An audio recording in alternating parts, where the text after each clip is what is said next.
ఇక ధరణి అవకతవకలపైన forensic audit, portal ఆధారంగా జరిగినటువంటి అక్రమ వ్యవహారాలపైన విచారణ, డిజిటల్ లావాదేవీల్లో చేతిలా మారినటువంటి భూములు చరిత్ర వెలికితీత, ఏ కంప్యూటర్ నుంచి ఎప్పుడు ఏ ఐపీతో జరిగాయో గుర్తించిన ఆడిట్.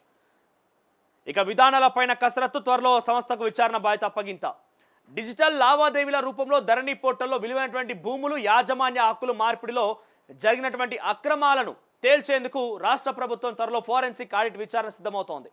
డిజిటల్ సాంకేతికతతో కూడినటువంటి మదింపు కావడంతో ఈ బాధ్యతను ఒక ఏజెన్సీకి అప్పగించాలని నిర్ణయించింది. ప్రభుత్వమో లేదా ప్రైవేట్ సంస్థ ఆధీనంలోకి ఏజెన్సీకి బాధ్యతలు అప్పగించేందుకు సంబంధించిన విధి విధానాలపైన కసరత్తు జరుగుతుండగా కొద్ది రోజుల్లోనే అది కార్యరూపం దాల్చనుంది. విశ్వసనీయంగా తెలిసినటువంటి సమాచారం మేరకు ధరణి పోర్టల్ ఏర్పాటు తర్వాత రాష్ట్రంలో విలువైనటువంటి సర్కార్ భూముల్లో మాయమయ్యాయని ప్రభుత్వం అనుమానిస్తోంది. ముఖ్యంగా హైదరాబాద్ పరిసర జిల్లాల్లో కోట్ల విలువ చేసే భూములు యాజమాన్య హక్కులను సాంకేతికతను అడ్డుపెట్టుకొని గుట్టుచప్పుడు కాకుండా మార్చేసినట్టుగా అంచనా వేస్తోంది.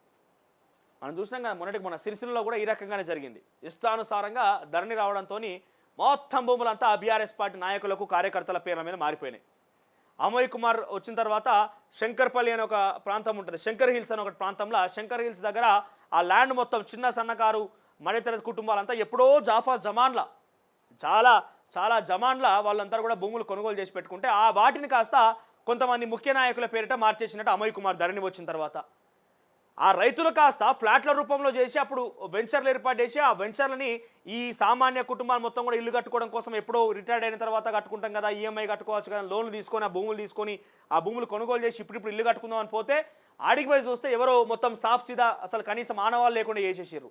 ఏమైంది అని ఆరాధిస్తే అమోయ్ కుమార్ అనే వ్యక్తి ధరణి వచ్చిన తర్వాత రంగారెడ్డి జిల్లా కలెక్టర్గా ఆయన పనిచేసిండు కాబట్టి ఆయన ఏం చేసిండంటే ఇష్టానుసారంగా మళ్ళీ రైతుల దగ్గరికి పోయి ఆల్రెడీ రైతుల నుంచి ఫ్లాట్ల రూపంలో మారిపోయినాయి, మళ్ళా ఈ ప్లాట్లని కాస్త మర్చిపోయి పక్కన పెట్టేసి ధరణి వచ్చినాక మళ్ళీ రైతుల దగ్గరికి పోయి వాటిని వేరే వాళ్ళ పేరు మీదకి మార్చేసుకున్నారు.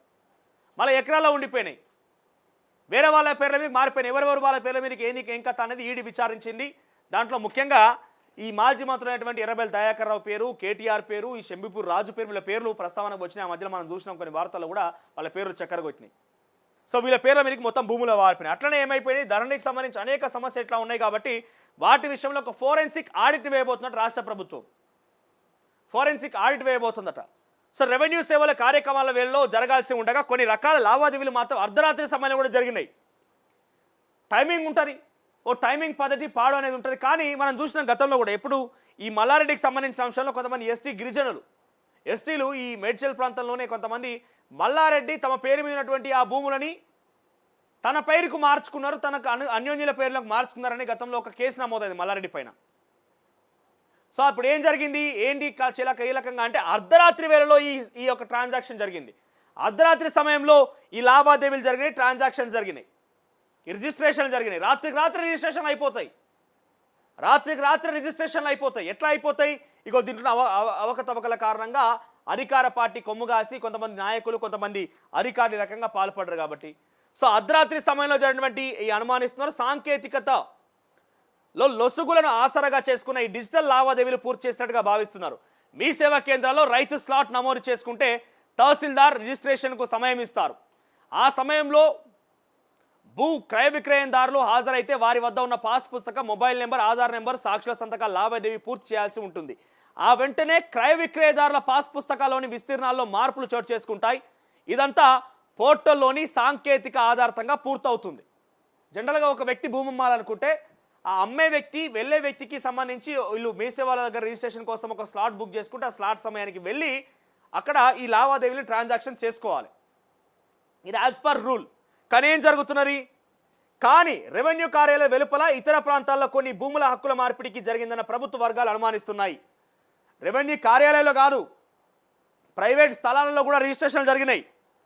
పోర్టల్ను తెరిచేందుకు ఉపయోగించేటువంటి సాంకేతికత ఒకవేళ బయోమెట్రిక్ ఉపయోగిస్తే ఎవరి జోక్యం ఉంది, లావాదేవీ అనంతరం ఎవరి ఖాతాల్లోకి భూములు వెళ్ళాయి, ఇలాంటి ఆధారాలను ఫోరెన్సిక్ ఆడిట్ విచారణలో గుర్తించనున్నారు.